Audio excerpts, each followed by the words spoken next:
얼마 전에 출간된 책 중에서 이 콜렉션이라고 하는 책이 있습니다. 삼성의 이병철 회장과 그 아들 이건희 부자가 국보급 고미술을 수집하는 과정에 대한 이야기를 기록한 책이죠. 그 책에 보면 김동현이라고 하는 사람과 고구려 반가상이라고 하는 손바닥만한 그런 불상, 로댕이 생각하는 사람 비슷하게 생긴, 어쨌든 고구려 5세기에서 6세기경에 만들어졌을 것이라고 추정되는 아주 작은 불상에 관한 이야기가 거기 실려 있습니다. 김동현이라고 하는 사람은 1940년 평양 남선동에서 화천당이라고 하는 골동품 가게를 운영하고 있었습니다. 어느 날 노동자 차림에 한 사람이 찾아오더니 보자기에서 기와 조각하고 벽돌 조각 같은 것을 이렇게 꺼내냈습니다. 고구려의 기와로 추정되는 것을 가지고 와서 술값이나 이렇게 얻을까 하는 마음으로 그것을 내놓는데, 김동현이라고 하는 사람이 그걸 딱 보니까 괜찮은 것이다 라는 생각이 들어서 그에게 당시에 인부의 임금 10배에 해당하는 돈을 그에게 주면서 가져와서 고맙다고 이렇게 얘기를 합니다. 그것을 가지고 왔던 사람은 당시 일본 병기창에서 막노동을 하는 그런 사람이었는데, 그냥 이게 오래된 거니까 뭔가 그냥 술값이나 조금 얻을까 해서 찾아왔었는데, 굉장히 많은 돈을 주니까 깜짝 놀라서 이 사람이 그 다음 돌아갔다가 얼마 후에 다시 뭔가를 하나 들고 나타났습니다. 지난번에 돈을 너무 많이 줘서 고맙다는 인사치레로 하나를 뭘 들고 왔는데, 흙 범벅이 된 흙이 묻어있는 작은 그 불상을 하나 들고 온 거죠. 김동현은 그걸 보자마자 이게 고구려 시대에 아주 귀한 것이라는 것을 알고 당시에 기와집 3채 정도를 살 수 있는 돈을 그에게 주면서 아무에게도 얘기하지 말아라, 신신당부를 하는 거예요. 왜냐하면 그때는 일제시대였기 때문에 일본 사람들이 한국에 있는 고미술품들을 싹쓸이 해가던, 그냥 눈에 불을 켜고 그것을 수집해가던 그런 시대였기 때문에 자칫 잘못하면 자기가 가지고 있는 보물이 뺏길까, 그래서 아주 신신당부를 하면서 아무에게도 말을 하지 말라고 이렇게 얘기를 했습니다. 그럼에도 불구하고 아니나 다를까 며칠이 지나서 일본 사람들이 이 김동현의 가게에 쳐들어와서 빨리 불상을 내놓으라고 야단 법석으로 떨었습니다.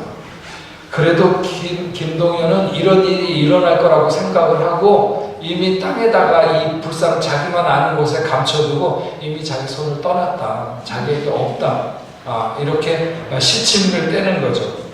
일본 사람들은 갖은 협박을 당하고 또 돈을 줄 테니까, 많은 돈을 줄 테니까 내놔라 이렇게 막 얼르기도 하고 했지만 소용없었습니다. 그 이후에 일본이 물러가고 또 6.25가 일어나고 이 사람이 평양에서 부산까지 피난을 내려오는데도 가진 고생을 하면서 이걸 가지고 이제 내려오게 됩니다.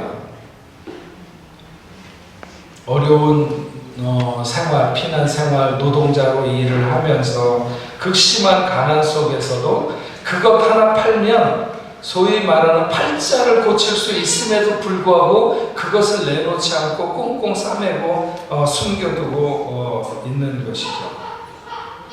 그가 그것을 가지고 있다는 소문을 듣고 한때 그런 것들을 수집하는 오구라라고 하는 사람이 찾아와서 당시에 기와집 250채 정도를 살 수 있는 돈을 줄 테니까 그걸 달라 이렇게 얘기해도 그가 내놓지 않았다고 합니다.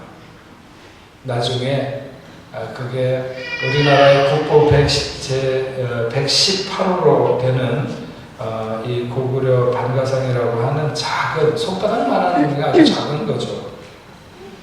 그것을 지켜내기 위한 이 김동현이라고 하는 사람의 그 사투가 눈물겨운 그런 이야기들이 거기에 써 있습니다. 고구려 반가상이라고 하는 것이 역사적 유물로서의 가치가 대단하다. 우리나라 그러니까 보물로 지정했겠죠. 어쨌든 그래도 그것이 그 스스로를 지켜내는 데는 아무런 힘이 없습니다. 요즘 IS라고 하는 사람들을 통해서 파괴되는 이라크나 아니면 시리아나 뭐 이런 곳에 있는 유물들은 기원 전 것들, 물론 특히나 이제 기독교 유물이 굉장히 많죠. 이런 인류의 보물이 될 만한 것들이 많지만 그냥 맥없이 다 파괴되는 거죠. 그래서 그 보물이 아무리 대단한 가치를 가지고 있어도 그것을 지켜내는 사람들의 마음이 더 큰 보물이다. 이렇게 말할 수 있습니다. 눈에 보이는 보물은 그것이 아무리 비싼 것이라 할지라도 눈에 보이지 않는 보물을 따라올 수 없는 법이에요. 우리 모두는 어떤 환경이든지 어떤 처지에서든지 반드시 지켜내야 되는 보물들을 모두 가지고 있는 사람들입니다. 그게 뭘까요? 그 보물이. 어떤 이는 손바닥만한 불상 하나를 기와집 250채 기와집이 오늘날로 따지면 뭐 1억씩 가지면 250, 10억씩 따지면 2,500억이나 되는 엄청난 그런 그 손바닥만한 것 그거 하나를 그것과 바꾸지 않으면서 지켰다면 우리가 가진 보물 그것은 무엇이고 그 보물을 우리가 어떻게 지켜낼 것인가? 그 보물이 뭡니까? 우리의 믿음이죠. 하나님을 믿는 믿음, 하나님에 대한 믿음, 하나님의 능력에 대한 믿음, 그 믿음은 세상 그 어떤 보물에도 견줄 수 없는 것입니다. 우리가 이 믿음을 어떻게 지킬 것인가? 무엇이 우리의 믿음을 지키는 힘이 될까? 여러분, 김동연이라고 하는 사람이 무엇 때문에 그렇게 수많은 어려움과 힘겨움 속에서도 그 고구려 반가상을 지켰을까요? 단 하나, 그것이 귀한 보물이라고 하는 믿음 때문입니다. 자기가 골동품상을 운영하면서 지금까지 봐왔던 수많은 것들 중에서 가장 귀한 것이라고 생각했기 때문에 그런 믿음 때문에 그걸 지킨 것이죠. 무엇을 주고도 바꾸고 싶지 않은 보물이라고 하는 믿음. 우리가 하나님에 대한 믿음을 지킨다면 그것은 하나님이 가장 귀한 보물인 것을 아는 것이죠. 그 하나님이 우리의 생명이고 하나님이 내 삶의 의미이며 그 하나님이 힘이고 능력인 것입니다. 분명히 하나님이 그런 하나님인 것을 알고 그래서 그 어떤 환경에서도 그 하나님을 떠나거나 버리거나 그 음성 듣기를 거절하고 싶지 않은 그렇게 하지 않겠다고 마음에 굳게 결심하는 것, 그러므로 지켜지는 믿음.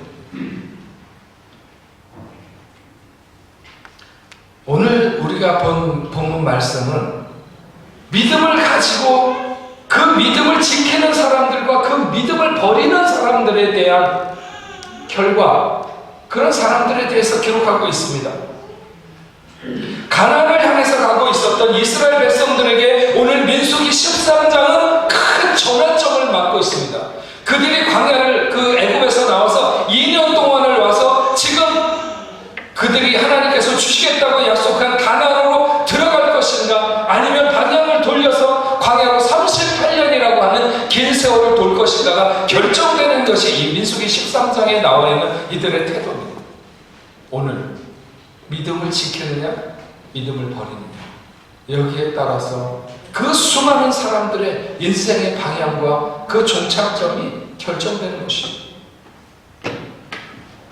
약속의 땅을 눈앞에 두고 이 사람들이 정탐꾼을 보내서 그 땅의 상황을 확인하도록 합니다. 모세는, 하나님의 종 모세는 그 땅을 확인할 필요도 없다고 생각했어요. 왜? 하나님이 주시겠다고 복 주시겠다고 약속하셔서 가나안 땅인데 확인할 필요가 뭐가 있을까? 근데 백성들은 생각이 달랐어요. 정탐꾼을 보내서 그 땅을 확인하자는 거예요. 오늘 읽은 민수기 말씀을 보면 하나님께서 모세에게 그들을 보내라고 명령을 내린 것처럼 되어 있지만 신명기 기록에 의하면 모세는 바로 올라가서 약속의 땅을 차지한다는 것이고 백성들은 들어가기 전에 그 땅을 정탐하자고 제안을 하고 있어요. 신명기 신명기 1장 20절에서 22절 말씀을 읽어드립니다.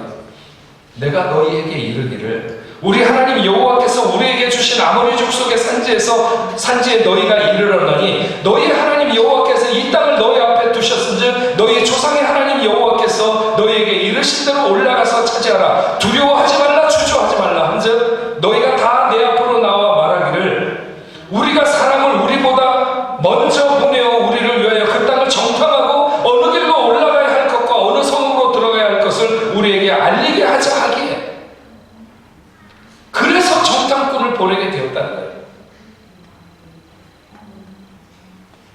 불신앙의 태도를 보이기 시작하는 거죠. 가나안은 복된 땅이며 반드시 그들이 차지하도록 되리라는 하나님의 약속이 있는 땅이었습니다. 그래서 그들을 지금까지 구름기둥과 불기둥으로 하나님께서 매 순간 인도하셨습니다. 그런데 하나님의 지혜보다 자기들의 계산에 의존하면서 자기들이 그 땅을 정탐하겠다, 하나님이 친히 준비하신다, 친히 길을 보여주시는데도 불구하고 자기들이 길을 찾겠다고 말하는 것이죠.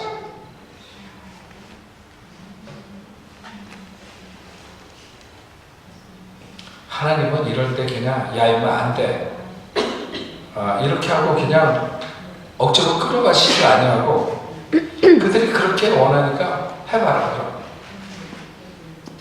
그래서 12명을 정탐꾼으로 보내지게 되는데 그 정탐꾼으로 보내지는 사람들은 각 지파의 지휘관들이었습니다.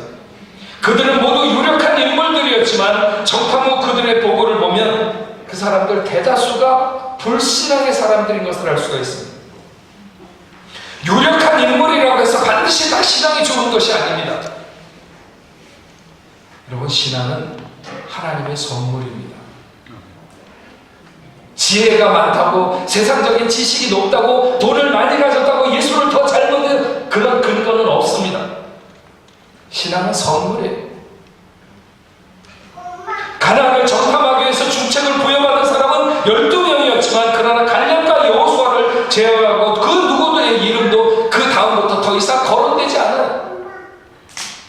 세상에서 유력하고 믿음을 못 지킨다면 그건 불행한 일입니다. 안타까운 일이고, 믿음이 있고 없고를 떠나서 얼마나 많은 사람들이 세상에 유력하게 되기만을 원하는가.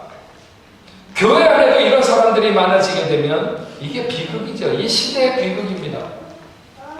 우리는 세상 앞에 유력하게 되기를 원하는 그런 목적으로 살아서는 안 되는 것입니다. 과연 내가 믿음을 지키고 있는가 하는 것이 문제죠. 우리가 민수기서 말씀을 오랫동안 듣는데 그 민수기에서 가장 깊게 다루고 있는 문제는 원망의 문제입니다.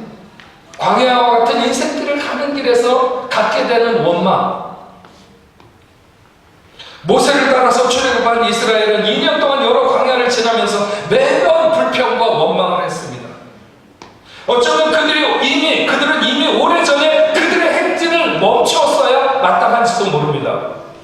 그럼에도 불구하고 하나님의 신실함이 그들을 이끌어서 가데스 바네아까지 올 수 있도록 하나님께서 인도하신 거죠. 오래 참으시면서 기다리시면서 그들을 이끌어 주셨기에 그들이 오늘 이 자리까지 올 수 있었습니다. 우리의 생도 별로 다르지 않을 거라고 생각합니다. 내가 능력이 있거나 내가 그럴 만한 자격이 있어서 오늘 이 땅에 이렇게 살아가는 것이 아니라 하나님께서 봐주시면서 기다리시면서 인내하시기 때문에 오늘 우리가 이 자리에 서 있지 않나.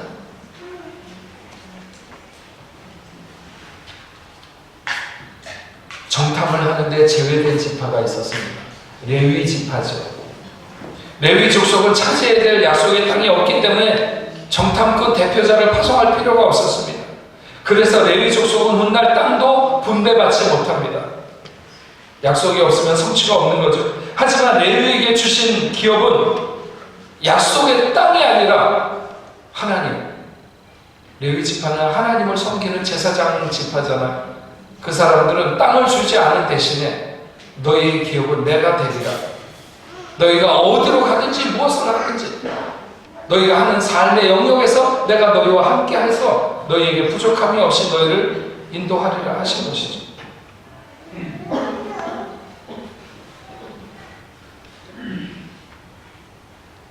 때로 우리는 땅의 것이 아닌 하늘의 것으로 보상받는 기업도 있음을 인정해야 됩니다.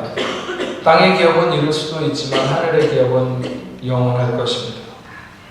정탐꾼들은 가나안 땅에 들어가서 그 땅의 거민들이 강한가 약한가, 수가 많은가 적은가, 혹은 그 성읍이 평지에 있는지 아니면 높은 산에 있는지 이런 것을 알아보고 그 땅의 실과를 가져오도록 명령받았습니다.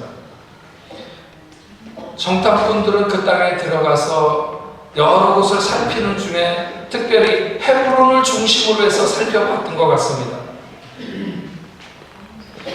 그곳에는 그들의 조상이 묻혀있는 막벨라 굴이 있고 그 부근을 그곳을 방문하면서 그것이 아낙 자손들의 관할하에 있는 것을 알게 되었습니다.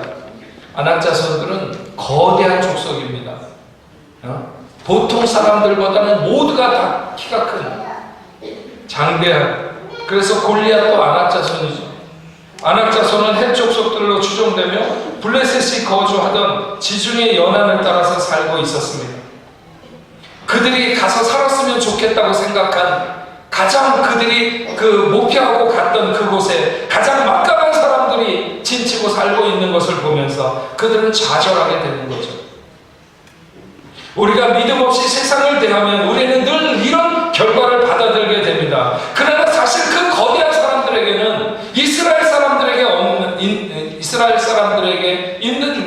있고 그들에게 없는 것이 있었어요. 하나님이죠. 여호수아 2장 9절부터 11절에 이렇게 말씀하십니다.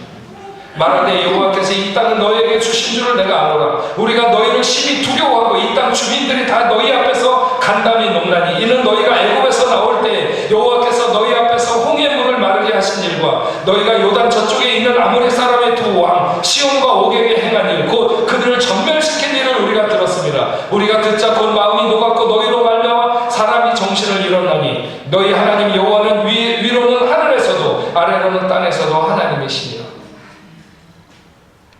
여리고 성의 첫 성인 가나안 땅의 첫 성인 여리고 성을 들어갈 때 기생 나합이 그 땅을 정탐 온 사람들에게 한 말인 것입니다. 하나님은 이스라엘에게 이 땅을 약속하셨어요. 육신적으로 보면 그 땅에 거주하는 사람들이 장대하지만 하나님이 함께하신 나라와 민족은 그들을 두려워할 필요가 없고 오히려 그들이 이스라엘 사람들을 생각할 때 마음이 녹았다. 간담이 서는데. 그런데 여기 오늘 나오는 정탐꾼들은 그냥 보이는 것 앞에서 좌절하는 것이죠. 보이는 것 앞에서. 그들이 적당히 봐서 그러는 게 아니에요. 철저하고 세밀하게 봤어요. 신광야에서 르홈이라고 하는 가나안까지 직선거리로 치면 160km입니다. 선발된 정탐꾼들의 걸음이면 왕복 2주일이면 충분해. 그들이 들어가야 될 곳이 일주일 거리 정도밖에 남아있지 않았어요. 그런데 그럼에도 불구하고 정탐을 위해서 40일을 소요했다고 하는 것은 그 땅을 얼마나 세밀하게 살폈는가 하는 것을 알 수 있습니다. 정탐꾼들은 모두 자신들이 살피고 온 그 땅이 매우 비옥한 땅이라는 것과 또 그 땅에 사는 원주민들이 장대한 사람들이라고 하는 사실에 대해서는 모두가 다 동일하게 인정했습니다. 그러나 그 사실을 믿음의 눈으로 보는가 불신의 눈으로 보는가에 따라서 그들의 보고의 내용은 엄청난 차이를 보이고 있는 것입니다. 우리는 사실을 보는 눈과 약속을 보는 눈으로 우리의 신앙이 부정적인 신앙이 될 것인가 아니면 창의적인 신앙이 될 것인가 하는 것이 나누어지게 되는 것을 알 수 있습니다.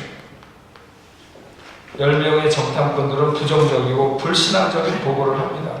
불신앙적인 사람들은 그들의 시각이 항상 부정적이기 때문에 보이는 것과 형상적인 것에만 집착해서 확대하고 그래서 일을 시작하기도 전에 안 될 것이라고 잘못된 확신을 갖는 거죠. 10명의 정탐꾼들은 스스로 메뚜기 같다고 여기고 남들이 우리를 볼 때도 그럴 것이라고 이렇게 생각해서 지레 겁을 먹고 부정적이고 육신적인 관점으로 결국 가나안 땅에 들어가지도 못하고 광야에서 방황하다가 모두 다 죽게 됩니다. 이스라엘 백성들을 하나님이 거룩한 군대로 부르셨지만 그들이 싸움을 해본 것도 아니고 군사력을 제대로 갖춘 것도 아닙니다.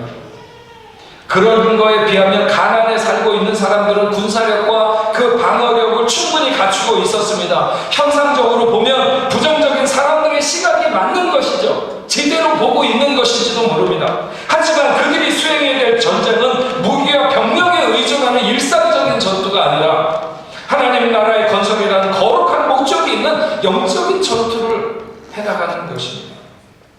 살아계신 하나님이 그들에게 함께한다는 사실을 믿는 믿음을 가지고 주저하거나 낙심할 필요가 없는 것입니다. 그러나 그들은 자신들의 미약함과 상대의 강인함만을 보면서 역사하시는 하나님을 전혀 고려하고 있지 않은 것입니다. 절과 꿀이 흐르는 땅이 분명하기는 하지만 그림의 떡 같은 먹을 수 없는, 차지할 수 없는 그런 땅이라고 말하고 있는 것이죠. 그들은 두려움에 압도되어 있었습니다.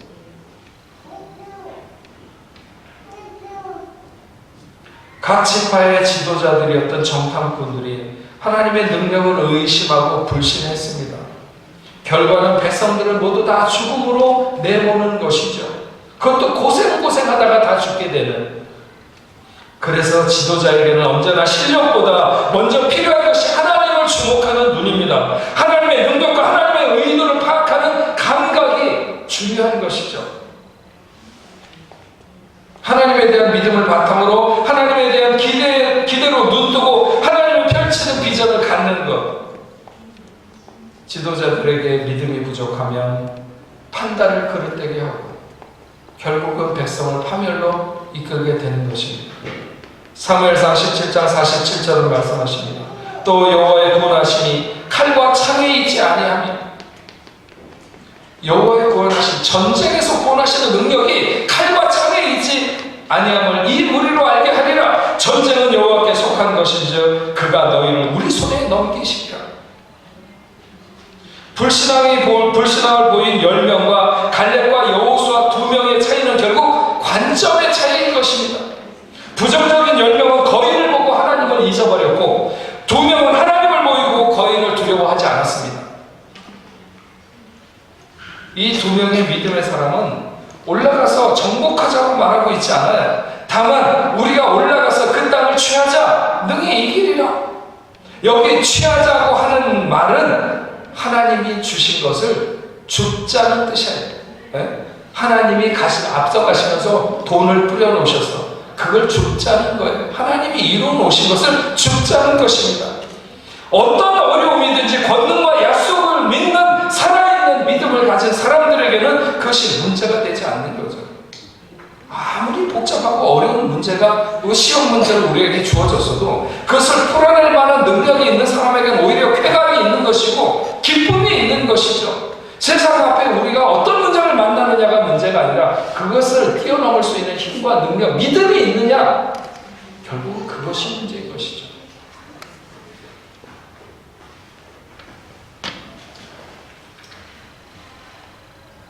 믿음의 사람이 받는 땅은 곧 그들의 기업이 되었습니다. 12명의 정탐꾼은 하나님이 약속하신 땅을 밟았지만 단 2명만이 믿음으로 밟았고 그들이 그 땅을 차지하게 됩니다. 우리의 삶의 거인처럼 느껴지는 많은 두려움들이 우리 앞에 있을 수 있습니다. 그것이 환경일 수도 있고 아니면 때로는 떨쳐버리기 어려운 의심일 수도 있고 고착화된 습관일 수도 있고 실제로 어떤 사람이 나를 괴롭히는 것이 너무 거인 같을 수도 있고 내 내면의 상처가 쉽지 않을 수도 있고 미래가 불안하고 배우자나 자녀가 큰 고민거리일 수도 있습니다. 그렇지만 바로 이때에 사실을 보는 눈과 약속을 보는 눈이 서로 달라지게 되는 것입니다. 사실을 본다는 것에 우리는 속아서는 안 됩니다. 믿음 없는 사람들은 항상 이것을 근거로 삼기를 좋아해요. 사실. 내 눈에 보이는 사실. 근데 그것이 본질은 아니에요. 제가 늘 집회 가면 혹은 여러분들에게도 여러 번 말씀드렸어요. 믿음을 설명할 때 믿음이라고 하는 게 뭐냐? 사실을 믿는 게 믿음이 아니라는 거예요. 예수님께서 베다니를 나오시다가 무화과 나무를 보고 저주하셨어요. 사람들이 너에게서 열매를 얻지 못하리라. 제자들은 예수님이 뭐라고 그러시는 거야? 그리고 그냥 지나갔어요. 그 다음날 지나가다 보니까 나무가 말라 죽어 있었어요. 그 나무가 언제 죽었을까요? 네? 그 나무가 언제 죽었어요? 우리가 생각해 볼 수 있는 유일한 근거는 예수님이 말씀하신 그 순간에 그 나무가 죽었어요. 근데 왜 제자들이 몰랐어요? 안 죽었으니까. 푸르고 촘촘한 잎이 그대로 있었으니까 제자들이 몰랐던 거예요. 근데 그 다음날 보니까 그 나무가 바싹 말라 있었어요. 예수님이 말씀하신 그 순간에 그 나무는 생명이 떠났어요. 죽었어요. 그렇지만 사람들 눈에는 그 나무가 살아있었어요. 푸르고 촘촘하게 나뭇잎 하나 안 떨어지고 그대로 있었어요. 그걸 우리는 사실이라고 말해요. 그런 관점에서 말한다면 믿음은 사실을 믿는 게 아니라 절대 사실을 믿는 거예요. 절대 사실은 눈에 안 보이지만 예수님이 말씀하신 그 순간에 그 무화과 나무가 죽은 것, 그게 더 사실인 거예요. 푸르고 청청한 것보다. 믿음은 항상 그런 역사를 믿는 것이죠. 근데 사람들은 사실을 본다는 것에 속아요. 그래서 부정적인 신앙의 사람들이 되는 거죠. 이런 사람들에게 몇 가지 특징이 있어요. 부정적인 신앙의 사람들. 첫째는 복고주의자들. 그때가 좋았다고 말하는 사람들.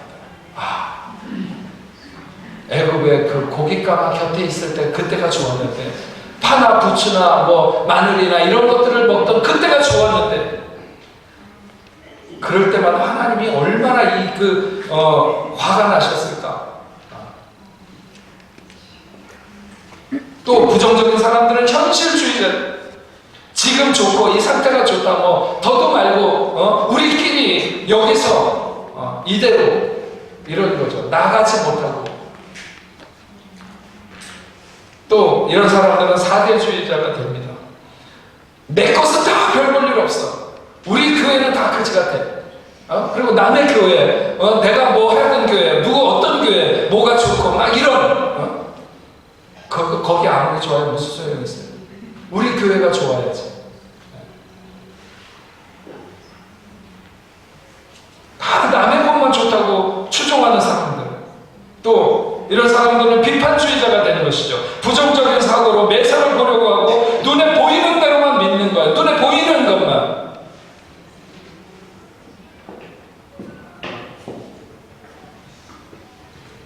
약속을 보는 눈을 가진 사람이 돼요.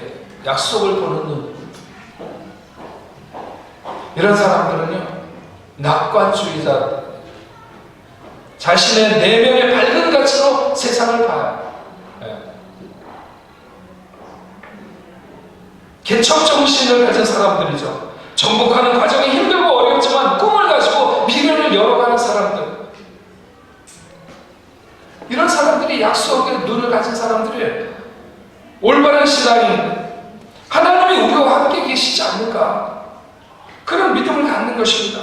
언약의 사람들, 하나님이 약속하셨는데 무엇을 걱정하는가? 왜 두려워하는가? 우리는 두 개의 눈을 가지고 살아갑니다. 사실을 보는 눈과 약속을 보는 눈입니다. 사실만 보면 우리는 낙심할 수밖에 없어요. 내가 뭐 하고 있나? 저 사람들은 저렇게 달려가고 있는데, 세상은 이렇게 변화되고 있는데, 저 사람 건강한데 나는 왜 이렇게 약할까? 저 사람 돈이 많은데 나는 왜 이렇게 가난할까? 사실을 보면 다 절망스러워요. 하지만 약속을 바라보면 확신과 담대함으로 삶을 뚫고 나갈 수가 있습니다. 약속을 바라보는 것은, 그것을 우리는 믿음이라고 말합니다. 하나님은 위대하시고 능력이 한이 없으십니다. 그 하나님에 대한 믿음을 지키면 어떤 자리에서도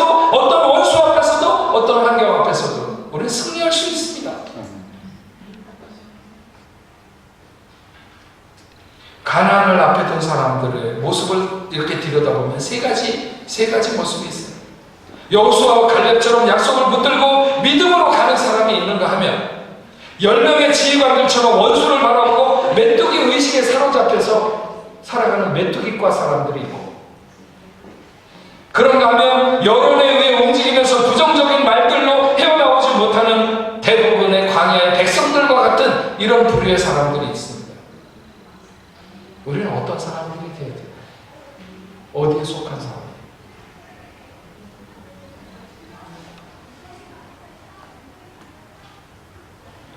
믿음이 없으면 하나님의 약속을 체험할 수가 없습니다.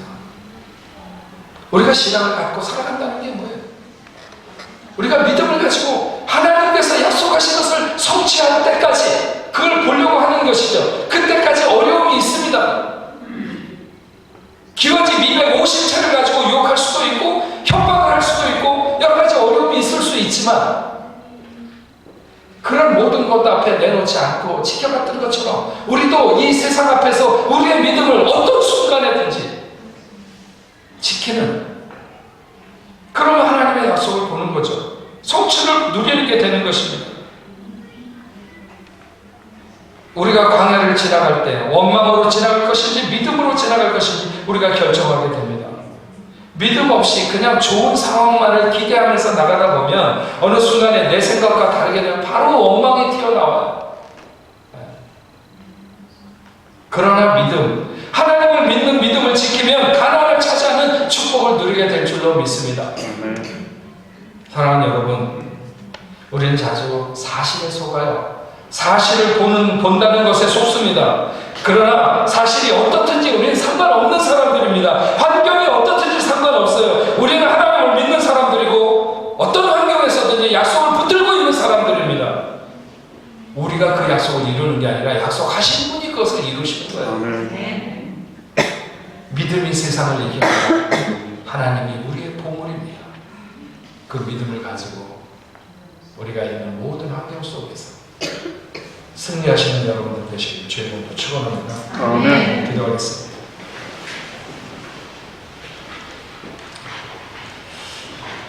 하나님, 오늘 민수기 13장에는 믿음을 지킨 사람과 믿음을 버린 사람들에 대해서, 그런데 불행하게도 그들은 그렇게 유력한 인물들이었지만 믿음을 버렸습니다. 믿음을 지킨 사람보다 훨씬 많은 다수가 믿음을 버렸습니다. 그것 때문에 그들은 축복으로 흘러가던 물줄기를 돌려서 광야에서 38년이라고 하는 시간을 더 고생하면서 보내게 됩니다. 우리가 믿음을 지켜야 될 순간에 지키지 못한다면 당장에는 그것이 내 마음을 더 시원하게 하는지 몰라도 얼마나 큰 어려움에 봉착하게 되고 빠지게 되는가에 대해서 오늘 우리가 기억하게 하시고, 우리의 믿음, 금보다 귀한 믿음, 그 믿음을 지킬 때 우리가 세상 그 어느 곳에서든지 결국 하나님의 놀라운 축복과 또 하나님의 약속하신 그 아름다운 성취를 우리가 보게 될 줄로 믿습니다. 그 길을 놓치지 않는 저희들 되도록 주님 저희들에게 힘주시고 능력 주옵소서. 모든 사람들이 다 하나님을 배반해도 나와 내 집은 주님을 따르리라고 하는 고백이 있는 삶을 살아가는 저희가 다 되도록 주님 도와주옵소서. 예수님의 이름으로 기도합니다.